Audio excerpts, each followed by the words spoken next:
What's going on, everybody? It's college football week 3. We finally have some data to work with. I'm done crying over how bad Ollie Gordon was for us last week. He kind of got there in the end, but it was an unfortunate Saturday as far as that's concerned. But he's back on the slate again today. He's $10,000 again, so might be going right back to the well with Ollie. Hey, but it's the end of the week. It's college football time. Best time of the week. We got football Thursday through Monday again between college, the NFL. Here's a look at what that schedule looks like for DGen on Tuesdays at SHIPIT Nation's YouTube. We have the first look for the NFL. He and Tambo are typically going to be doing that. Wednesday, he did the emergency stream. If you didn't see it this week, it was a Pro Core. We're back in the fall swing season for golf, and you know the big guy loves golf. And then Friday, this show you're watching right now, the college football show. So while you're here, like and subscribe. We're looking to get 10,000 subscribers, and there's some big things planned. So once we can get there, you'll be part of the fun. You'll be part of the community, and you'll be here to ship it with the rest of us. So for college football week 3, the contest on DraftKings, not bad. Not bad, DraftKings. You're doing better. This big $20, the lottery, typically we see a really bad payout structure, but it's not too bad today. You can see here, 1/5 to first, not quite to where we want it, but it's a lot better than it normally is. Usually we see a third to first, and then it drops off. And then, 40% of first goes to second. We like it to be half. That's pretty close. And then, 1/25th to 10th. It's not perfect. It's still not the best payout structure, but DraftKings is a lot better than it usually is for these lotteries. But if you're really looking for a good contest, these single entries are always good. Even this $5 single entry, 10% to first, half to second, and then 10% of first goes to 10th. They're pretty decent contests. The $1 is always really good. The $4 20 max is usually pretty good, and then you have your bigger entries, the $100 single entry, the $200 single entry, and those always have decent payouts. But bravo DraftKings, a fairly decent lottery. But I will tell you, the one contest you should get in is ours, the SHIPIT Nation Touchdown Hoedown Listener League. The best contest out there. It's got 600 spots, flat payout structure, no rake. I believe the only no rake contest on DraftKings for college football. So this is a contest you're going to want to jump in. The link is going to be in the description, and we'll get you all set up there. And look at this. Congrats to last week's winners, MK Irwin, Big Buckeye 71 representing SHIPIT Nation at the top. So $500. Who's not going to be happy with $500? It's rake free. You're not paying any rake. So yeah, go jump in that contest and let's get it filled. The faster we get it filled, the faster we can grow it, the bigger those prizes get. And the more we show DraftKings that we love college football, we got a sweaty community. All right. So week 3, some pretty solid games on the slate. We're starting off with Memphis at Florida State. I don't know if Florida State's good or not. Memphis could give them a run for their money. You'd think Florida State at home against Memphis wouldn't be a 6.5 point spread, but here we are. I think part of it is because we're not sure if Ukulele's good at football. DJU has not really shown us anything. They lost to Boston College. They lost to Georgia Tech. It's kind of been a rough go for Florida State, but they're clearly the superior team. Seth Hennigan, he's a solid quarterback in terms of, Memphis standards. Going against Florida State's defense, we'll see. It's hard to find the upside there. Mario Anderson's the top guy in the backfield. But, you got Brandon Thomas there, who, if you played Memphis last year, Brandon Thomas just gets in and gets all the goal line carries and takes away all the touchdowns from whoever the lead backs are. And then Sutton Smith's dealing with an injury. He might actually be out for the year. And then the receivers, same names you're used to seeing if you played Memphis in previous years. Rock Taylor, Jameer Blankensee, those are going to be the target hogs. Drake might be a little bit sneakier, but those top 2 are the main guys for Memphis. And then you come over to Florida State. Again, DJU, I personally can't play him until I see more from him consistently. 7,500 is cheap. So, it's always worth a GPP flyer there. These running backs are a little bit more intriguing to me. Jalen Lucas is out with injuries, so Toafili and Williams are going to be the 2 guys. They've kind of split so far. We haven't really gotten any clarity on who that guy is going to be. But 5,500 and 5,800 for Florida State running backs, we know their upside is there. I don't mind that at all in, of course, GPPs, but cash considerable, maybe. I don't know. And then this wide receiver room is just kind of a mess. Portier had a good week last week. Morlock is on the field the most, but tight end has a 12% catch rate. That's not going to work. Brown and Benson were supposed to be the guys coming into the season. And we just haven't seen anybody take that leap and become the number one wide receiver for Florida State. But, with two teams with a 20-plus point total, a fairly close game, this might be one that you want to look at as kind of a sneaky game. And, maybe it does shoot out a little bit. Oklahoma State and Tulsa. Here we are, back to Ollie Gordon again. 10K, priced up, but Ollie Gordon is Ollie Gordon. This is, if people are going to jump off him, I'm going right back to the well. Ollie Gordon is good enough that I'm not concerned about one game. Tulsa is not as good a football team as Arkansas. Everybody has a down game once in a while. Going right back to the well of Ollie Gordon. Love him in all formats. Love him even more if people are going to jump off the bandwagon. Alan Bowman, I'm convinced, can't score more than 22 points. I don't know if he has it in him, but the upside is there. Oklahoma State has a 41.5 point team total, so that's definitely something that you want to consider. And then his receivers, obviously, if we like Oklahoma State, we got to like that receiving core. Brennan Presley's just the nookie blankie, Care Bear blanket, whatever you want to say. He's the target guy. He's Bowman's safe space. The guy that Bowman can rely on. But then you got Bray and you got Stribling, who are they're not far behind him, and they can come up with some big plays. They just don't get the target share that Presley does. So Presley, I always look at him for cash regardless of price. 7,100 is a little bit expensive, but not for a guy that gets that many targets. And then your GPP guys and high upside in Stribling and Bray. On the other side, Tulsa, it's, a little bit more straightforward who the guy's going to be. Benjamin is the biggest target guy. I think he has like 17 targets on the year. Zion Steptoe, heard he gets in a lot of people's way. But he's the next guy up for targets, and 4,200 isn't that bad of a price tag. If you wanted to stack this game, if you think Tulsa can score points on Oklahoma State like Arkansas did, having an Oklahoma stack with a Tulsa run back isn't the worst idea in GPPs. And then you got Braylon Presley, who is actually Brennan Presley's older brother. So maybe a little bit of a sibling rivalry, maybe a little bit more juice for this game from both guys. We could have a Presley stack and just see which one can go higher. I think baby brother's taking a lot of the thunder away from Braylon, though. But yeah, definitely a game you want to look at. Even though they're 20-point dogs, 21-point team total is pretty good. There's a lot of points that are going to be scored in this game. And if you can find the right pieces to run back from Tulsa, I don't mind this as a stack at all. A game that I'm not quite looking at as much, but still looking at a little bit, is this Alabama and Wisconsin game. Jalen Milroe at $10,000. I know the upside's there. That price tag just scares me. It's like, there's a lot of quarterbacks on this slate. I don't know that I could get to Milroe in cash because it just, if I want to play Ollie, you can't play Milroe. It's just too hard. It restricts your roster too much. Construction is going to be, super difficult unless you punt in 3 or 4 places. And that's typically not what we want to do in cash. GPP, it'd probably get you way different. But again, if you can find the roster construction to do it, by all means. But we know who Milroe is. Solid quarterback, really high upside. The backfield, it's been Miller and Haynes, both of those guys. Miller's been a little bit more efficient with what he's done, but they're pretty split. And then this receiver room, we haven't quite seen the explosion yet as far as targets go. Jeremy Bernard and Ryan Williams are the top dogs. Ryan Williams is actually only 17 years old. It's pretty crazy. The targets aren't there, but he is averaging 34.5 yards a catch. So he's young, he's explosive. His ceiling is through the roof.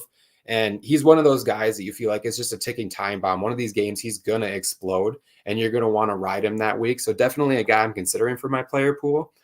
Especially on the road. This is a big spread game, but Wisconsin at Camp Randall isn't going to be a pushover. Tyler Van Dyke, he had a good year at Miami, but that was like 17 years ago. I don't know if he still has it. Tawi Walker was dealing with injury. I think he's going to be back. He didn't play last game, but he should be good to go. for the Bama game on Saturday. And then Ches Malusi leads the backfield. 7,200 is a little pricey.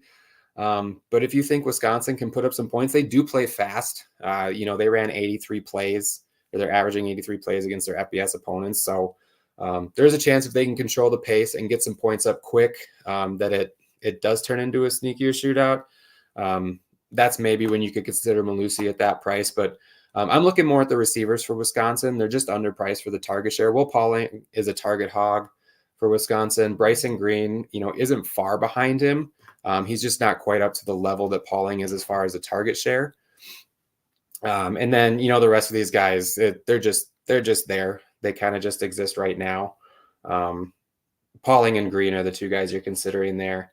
I should mention too, Law, Prentice, they're both guys with upside for Alabama. Everybody in that Alabama receiving room has upside, just because of the way their team is set up. It's just Bernard and Williams are the top two in the room right now. LSU at South Carolina. You'd think, again, South Carolina being the home team is probably what's keeping this spread so close. Garrett Nussmeier, actually, it might be pretty good at quarterback. I know they, the first week they had the big game in prime time on Sunday night, and in LSU fashion lost. But he looked okay. And then, USC, I think, is just a really good football team. So, and then, they pounded Nicholls State. So maybe we don't have a big enough sample size yet, but Nussmeier's looked really good so far. 9,100 is probably a fair price for him on this slate. But the backfield is where I'm kind of looking with John Emery out. Caleb Jackson and Josh Williams had that backfield, kind of 50-50 split behind Emery. So now we're looking at these two guys being just cheap. I mean, even if it's a shared backfield, you get some touchdown upsides. You get the one guy who has 2 touchdowns in GPP. That can mean the difference, especially at 48 and 5,200. And then this receiving room, Kyron Lacey's number one. That's pretty clear, but he's also 8,400. Can you find room, or would you rather, spend up the extra $600 and get a guy like Luther Burden? Do you want to spend the extra 100 and get a guy like Tez Johnson, who we'll talk about later? It's tougher to get there. And then, this receiving room is a little bit more banged up. Chris Hilton is probably going to be out. Kyle Parker is trending more toward probable. If Hilton's out, Anderson could get a bump. It's just something, we talk about in college football DFS all the time. You have to be there for news at lock at, the early games, the afternoon games, the night games, the late night games. You have to be around to babysit your lineups. Otherwise, there's going to be news that you're going to miss, and you're going to be SOL up a creek, whatever mannerism you want to use there. But that's what you're going to want to do with the LSU wide receiver room. Find out who's out, see if you can figure out who's starting. And then maybe you get some value here, like an Aaron Anderson at 4,100. But those running backs are mainly what I'm looking at for cash. Obviously, a GPP stack of this game wouldn't be out of the question, considering it's within a score. Lenora Sellers, he had 22 rushes or something ridiculous like that in week 1. Didn't do a whole lot with them. And then he had negative rushing yards week 2. So what are we going to get from him? I love Rocket Sanders. I just don't know if he's the same right now. It's just tough to say. Nick Harbor had a lot of hype coming into the season. He's cheap. Haven't seen it yet. The one thing I will mention, though, is that Gage Larvadane, the transfer from Miami of Ohio, you sweaty tryhards who played Maction midweek last year know exactly who he is, because he was the one wide receiver for the Red Hawks that it didn't matter who was playing quarterback. They could get him the ball. He was getting 10 targets a game. If he can get that role in South Carolina, and even though, Sellers, has had his struggles at quarterback, if Larvadane can be that target guy there too, the safe space, he probably has a little bit of upside at 5,100, especially if South Carolina can keep this close. But really, Sellers is cheap. And Nick Harbor, if you want to try to catch him, before he blows up, or the week he blows up, he's, 3,500 is very cheap too. Boston College of Missouri. Boston College, the big upset of Florida State earlier this year. They've looked really good. We know who Castellanos is. He's a mobile quarterback. They're trying to turn him more into a pocket quarterback, it seems like, with Bill O'Brien there. But 7,800 is a solid price. I don't mind it. I don't like the team total. And I do think if Boston College has a shot to win this game, it's because they slow it down and control the pace, kind of like they did with Florida State. Their defense was, winning the battles.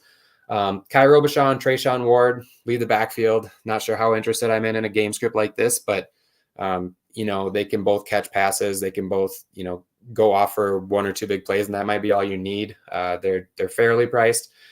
Turbo Richard, actually probably the slowest guy on the team. No, he's like 5'9", 200, so he's a bowling ball. I love the name Turbo though for him. He played the FCS team. I'm not too interested aside from these first two backs. Lewis Bond is still the guy. He's a number one target guy for Boston College. If they do need to throw more, that's going to be the one. You could really take a flyer on any of these receivers. We know Jaron Bradley from Texas Tech. Tomlin was a guy last year for a minute. So I don't mind it. You're just not looking at these guys for cash necessarily, especially, with the implied team total. And they're playing a Missouri team who hasn't given up a point this year. I mean, granted, they have played the South Central Louisiana State Mud Dogs in both games, it seems like, but they're a solid team, man. Brady Cook, probably underpriced for how well they performed. Nate Noel, Marcus Carroll, two-headed monster, both probably underpriced for how well they performed.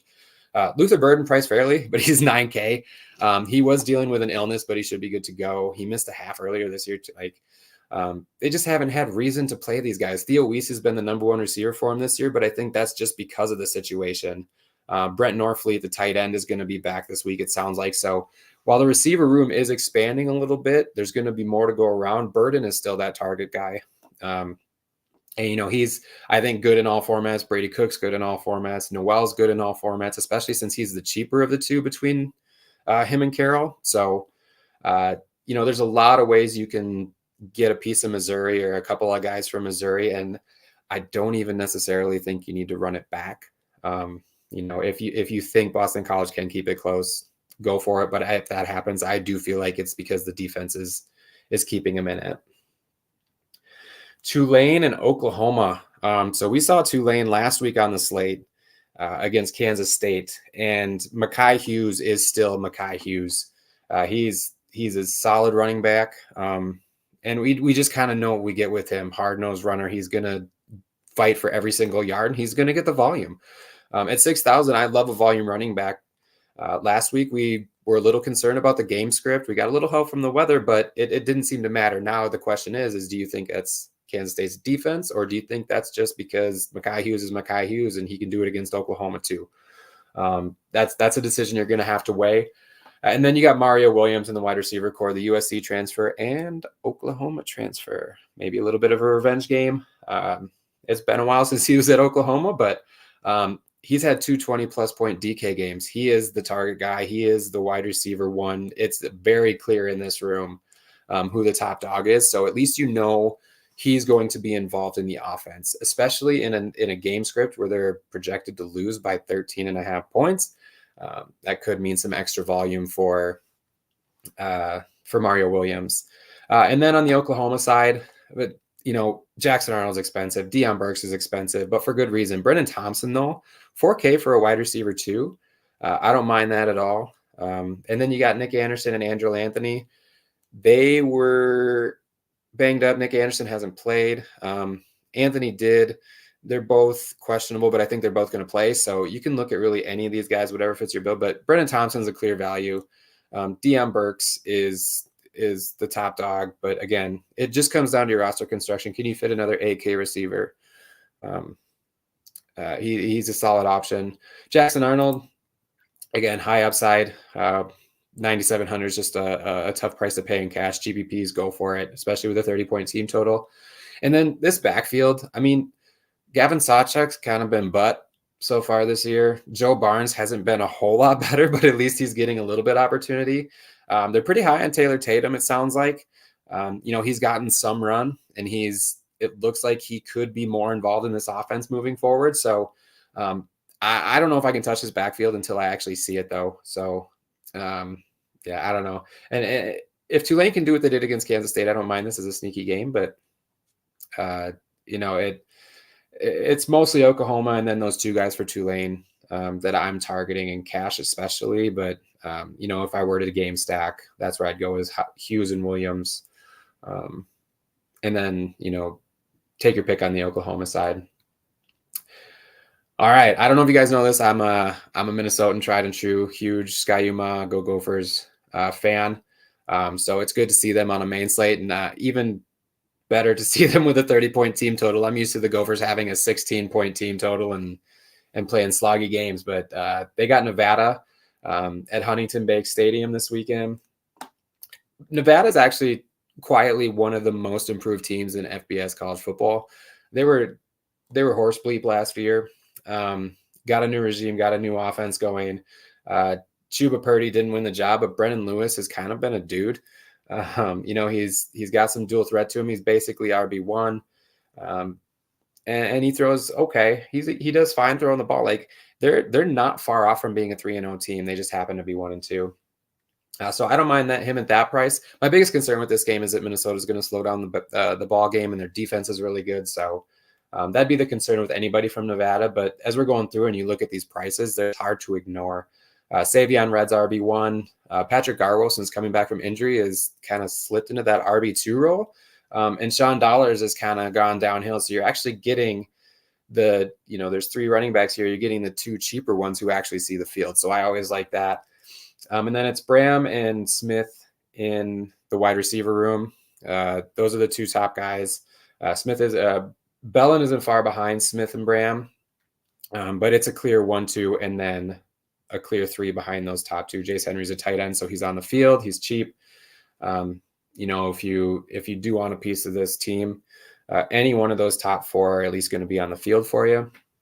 And then the Minnesota side, it really just depends on how much PJ Fleck's going to allow him to throw the ball. Brosmer has shown flashes when he's allowed to, so 7,500 is an okay price. The upside might be there. We do have a chance for rain in Minnesota this weekend, I think, though. So we'll see. And then the running backs is where it's always at with Minnesota. Darius Taylor, if he can stay healthy, one of the best running backs in the nation. He picked up right where he left off. He missed the first game for injury, but he was running angry last week. The thing is, though, like if they don't want to run him into the ground, they love Marcus Major, and they're going to give him run too. And then Jordan Newman is RB3, which is kind of surprising because they have Sia Bangura from Ohio, but he's kind of been invisible this year. But, Taylor at 62 is fair. Major at 49. If they do get up and Major gets a little bit more run, that's a pretty nice price tag. Daniel Jackson's still wide receiver 1. That's pretty clear, but 5,900 for a guy who only gets 5 targets a game isn't necessarily something I'm interested in until I see the Gophers actually start throwing the ball more. They did a little bit against Rhode Island, but still not really to the point where it's super comfortable to play any of these guys in cash. But with a 30-point team total, if you wanted to go quarterback, running back, wide receiver, I wouldn't be mad at GPP. 30 points isn't nothing, Bob. Oregon at Oregon State. Hey, an old Pac-12 rivalry. Look at that. We got 2 actually coming up here. So Oregon, Dylan Gabriel, he's been efficient. That's what I can say about him. He's been doing okay. He's kind of been at his floor, though, so far this season as far as DFS goes. He hasn't been running a whole lot. And I know he's not the dual threat that you first think of when you think of dual threat guys, but he can scoot if he needs to. Jordan James has solidified himself as a clear RB1. He's priced like it. Noah Whittington, maybe he sees a little bit more this game if Oregon stays up. And then, you got these cheap guys who could see the field. But James is the guy for me. If I can afford him, definitely cash considerable. And maybe that's one of the decisions you have to make is, do I want to save the $1,800 from Ollie and go with Jordan James, who might get sniped a little bit from Whittington, or just go with the workhorse and Ollie? So those are the kinds of conversations you want to have with yourself as you're kind of figuring out your lineups. And then Tez Johnson, he's expensive, but for good reason. He's number 1. He's a machine. And it goes back to, like, do you pay for Burden 500 more? Or do you want to go with a guy like Lacey, who's $100 cheaper? It really depends on your lineup construction, because then you have Evan Stewart down here who's getting the target share, and he's $1,700 cheaper. So Holden is a tight end. He's going to be on the field. Or Ferguson is a tight end, but these guys are all going to be on the field. So take your pick. And then the Oregon State side, they're fine. They've run the ball 109 times so far this year and only thrown it 41. So we know what they want to do. And Jam Griffin and then Colorado transfer Anthony Hankerson are good. They just haven't played Oregon. They haven't played a team like Oregon yet. So if I'm running it back with anybody here, it's going to be somebody from this backfield in all likelihood. McCoy can throw when he needs to, but no, I like this backfield more than I like the wide receiver room. It's just the price is really constricting, especially with a 16.5 point team total. But if you love the old Pac-12 rivalries and this is your thing, I could see you getting excited about this. But if you want to get excited about a Pac-12 game, it's the Apple Cup.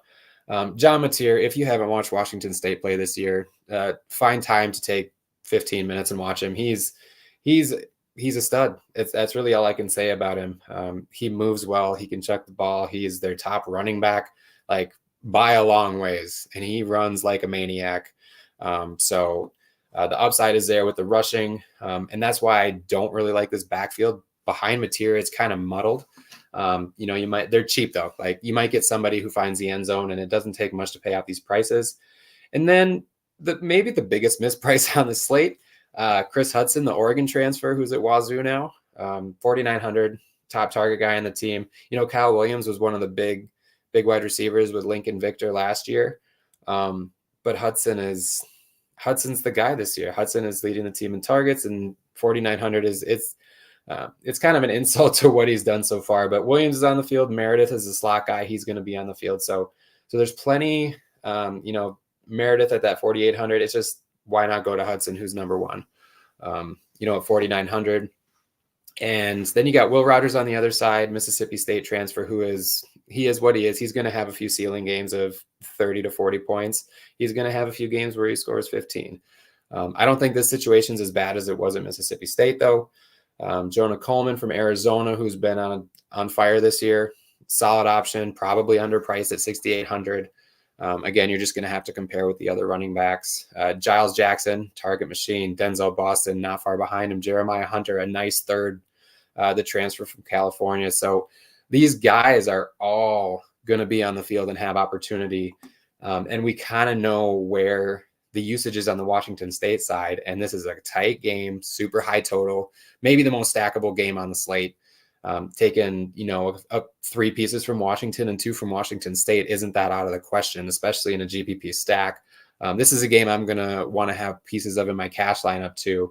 So definitely a game we're looking at, a game you want to target, which is not necessarily the case for this one, not for the total, but for a few different reasons. Connor Wegman has come up as questionable now. So that's something we're going to be watching as we get to Saturday morning. And this is an afternoon game. So it's going to be a little bit tougher to, just make sure you're prepared. Have a plan for the 2:30 Lord's time zone games to make sure that you're ready for anything. Le'Veon Moss, this used to be a running back by committee, but Moss has kind of taken that top spot this year. So I don't mind him. He's a little expensive, but he's the guy. And then this wide receiver room, it is a little bit more spread out, but you can take a chance on any of these guys, especially if Wegman's in. I mean, they have opportunity. Jabri Barber, the transfer from Troy. Don't know if he's going to play or not yet. That's another thing that yet to be determined. So there's some injury news in this game. And on the other side, we just got to look for news from, Graham Mertz and DJ Lagway. We don't know who's going to start. Lagway looked good. Mertz could be coming back, and, he'll probably start with Billy Napier making that decision. We just don't know right now is the honest truth. And we'll have to wait for news on that if something breaks, because it will affect the wide receivers. Our boy at SHIPIT, Ian, who is our insider at Florida, is like, if Lagway plays, that's good for Badger. If Mertz plays, that's good for DK. And then is Trey Wilson going to play? We don't know that yet either. There's a chance he doesn't play, and kind of leaning toward he might not. So there's just so many question marks with Florida. It's hard to make a determination. But then Montrell Johnson is like the one constant that you can rely on to at least get touches if you wanted a piece of this team. So don't hate that at all.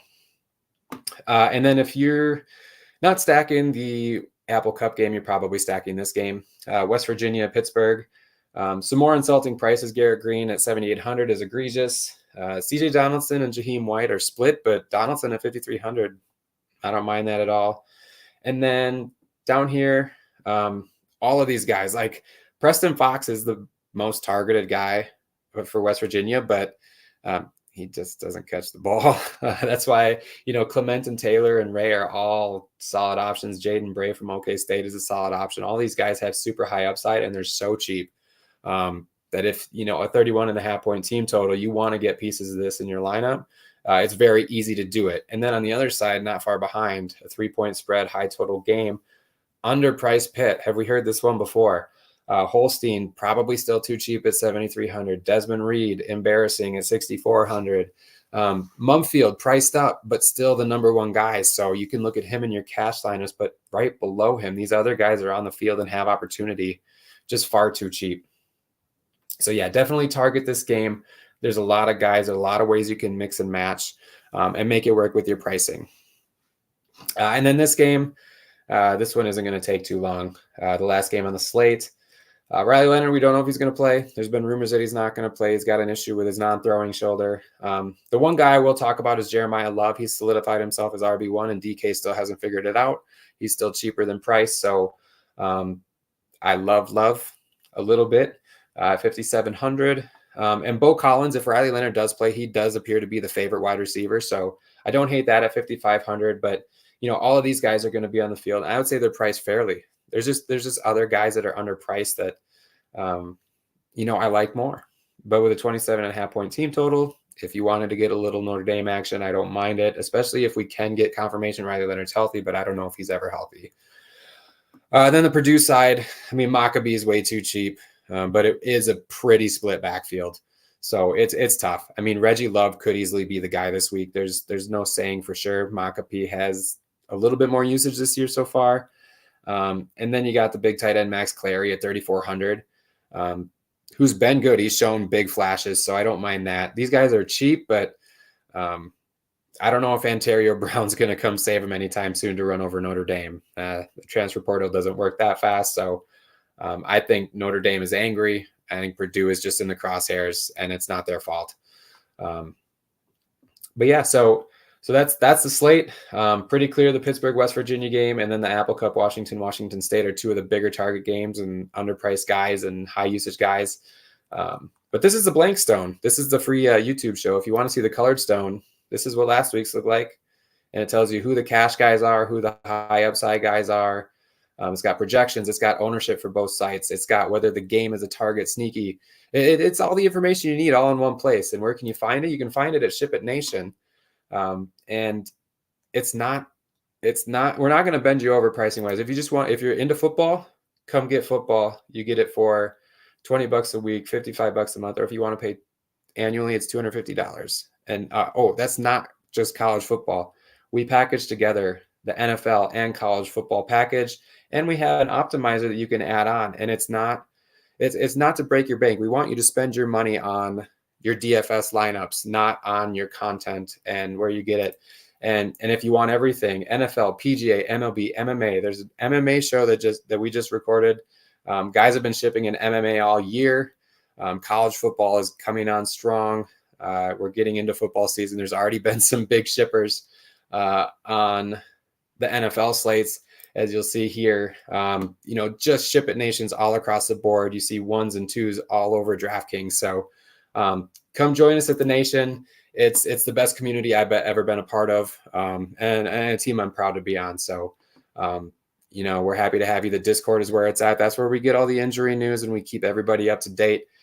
So come join the Nation, and we're happy to have you. And always remember, as an ode to the big guy, rule number 1, college football is fun. Play DFS, but really enjoy these college football games. And, we're looking forward to having some more shippers at the top of these DFS contests for college football this weekend. Thanks for watching, everybody. Enjoy, and let's ship it.